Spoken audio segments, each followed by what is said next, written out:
शांति। आज हम शुरू कर रहे हैं ब्रह्मा बाबा की एक अद्भुत जीवन कहानी। प्रभावशाली व्यक्तित्व। दादा के शरीर की बनावट को और स्वभाव को देखने से भी ऐसा मालूम होता था जैसे कि साधारण मनुष्य तन में श्री नारायण स्वयं साकार हुए हैं। संसार में ऐसे तो कई लोग होते हैं जिनके सर्व अंग सुंदर हों और स्वस्थ भी हों, परंतु उनकी सुंदरता का दूसरा व दिव्य प्रभाव पड़े, ऐसा कोई विरला ही हो सकता है। सूरत और सीरत दोनों का सुंदर होना वह किसी देवतुल्य मानव के ही भाग्य में होता है। दादा को दोनों प्रकार का सौंदर्य प्राप्त था। उनके व्यक्तित्व के बारे में लोगों को यही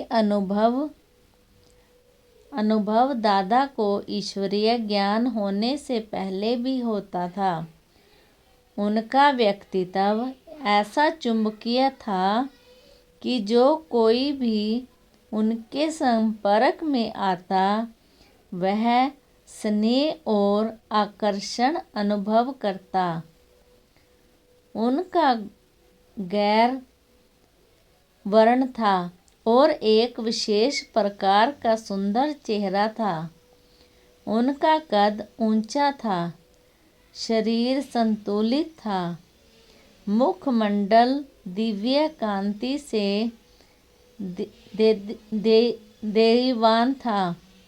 उनके नेत्रों में विशेष तौर से ऐसा लगता था कि जैसे उनमें सारे संसार के लिए स्नेह और सौंदर्य की भावना झलक रही हो, और उनकी भुजाएं वीरों की तरह दीर्घ थी।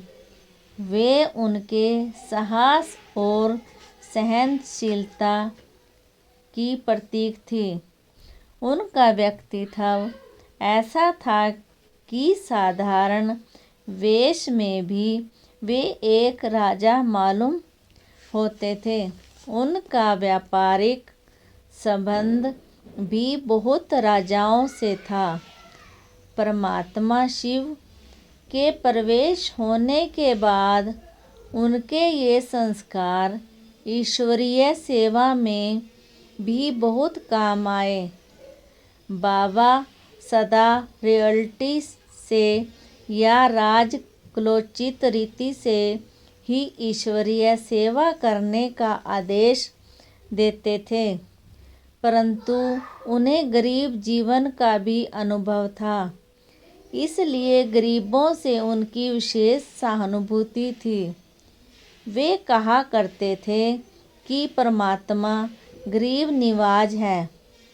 परमात्मा ने उन्हें ही इस कार्य के लिए निमित्त बनाया, क्योंकि उन्हें गरीब जीवन से लेकर राजाई जीवन तक का अनुभव था, और वे इसलिए सभी प्रकार के लोगों को ज्ञान से लाभान्वित करने की युक्ति जानते थे। परमात्मा भी तो राजयोग सिखाकर राजाओं के राजा बनाने के लिए अवतरित होते हैं। राजकोलोचित संस्कारों वाला व्यक्ति ही उनका माध्यम हो सकता था।